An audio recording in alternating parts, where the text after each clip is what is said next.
A gentleman by the name of Eric is going to come out and help us talk about his trying times in Manitoba with his scenario off the grid. So, Eric. Well, thank you very much.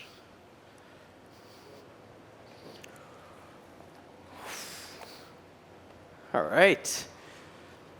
There's only a moment of silence before the generator comes on. Yeah, not even a moment, a mere flicker. But it's a flicker that stops my heart. I know the quality of that silence.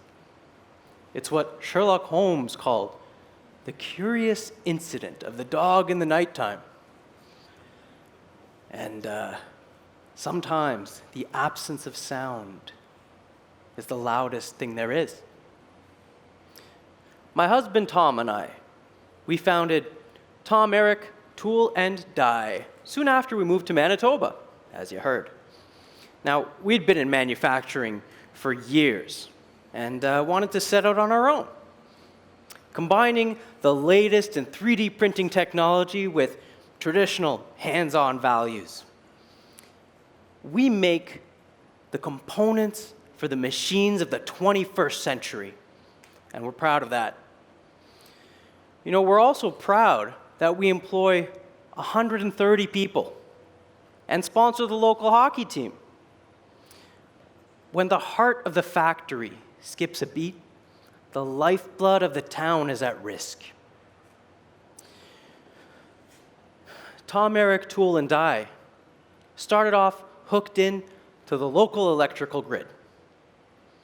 And coming from Atlantic, Canada, all right, a representation of the population. Okay. We were used to, the stable, predictable source of power. But after that cyber attack in 2034, when we were left in the dead of winter, 8 days in a row, well, we were fed up. And we weren't the only ones. So many people switched to their own small generator systems, while the utility price kept going up and up. Making the switch ourselves seemed like a no-brainer. So, a lot of towns actually installed their own small modular reactors. Now, for the factory, we decided on biomass. Biomass.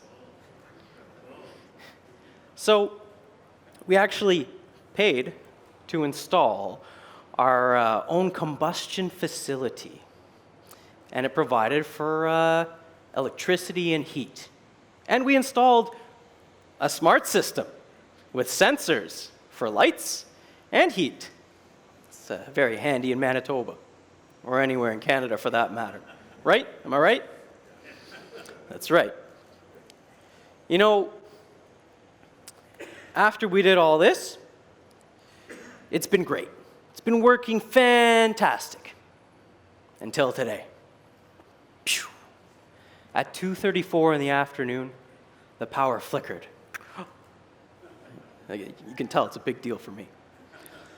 And all the lights went dim as the generator kept the machines going.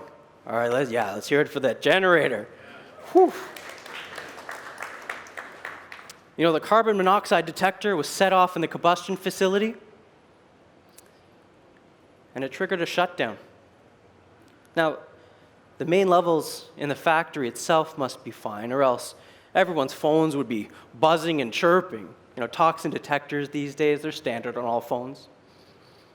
But just to be safe, I switch the mode on my phone to walkie-talkie, and I order tools down. I said, tools down. And I ordered an evacuation. Better be safe than sorry. Well, the repair crew must have gotten alert. The truck pulls up as I'm finishing giving my evacuation order. I walk around to the gathering spot in the front or parking lot, and I just want to see how everyone's holding up. Is the power supply going to be okay?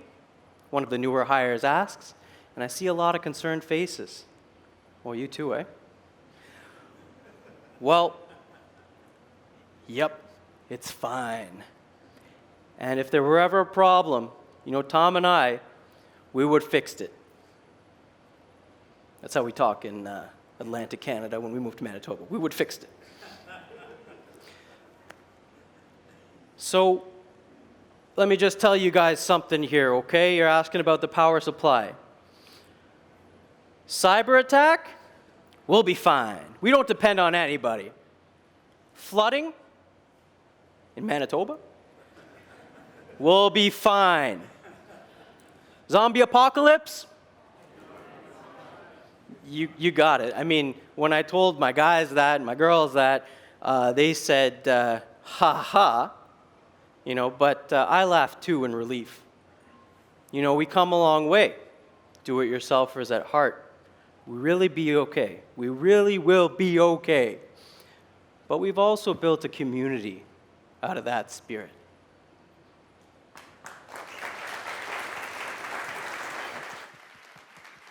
Mary's been involved in the Thank energy you and very much. infrastructure I'd like to sectors call for over Mary 17 Caputi to the years, stage. working at Oakville Hydro and Mary's its been parent involved company, in the Oakville energy and Enterprises, in infrastructure many sectors senior for over roles. 17 She's years, currently Chief of working at Staff Oakville and Hydro and SVP its of parent Construction company, Operation, Oakville Enterprises, but in spent many the previous senior 2 years roles. as Senior She's Vice currently President, Chief of Staff Enterprise and Innovation, SVP of Construction advancing the Operation, organization forward but to spent the strategically previous 2 align the years as business with Senior the Vice fast pace of President, change, Enterprise the Innovation, challenges of new advancing and the disruptive organization technologies, forward and to the way strategically energy is align the being business with the fast transformed. pace of change, the So, Mary, when you challenges of new hear and the disruptive story of technologies and the Eric way in energy is Manitoba and being his factory transformed.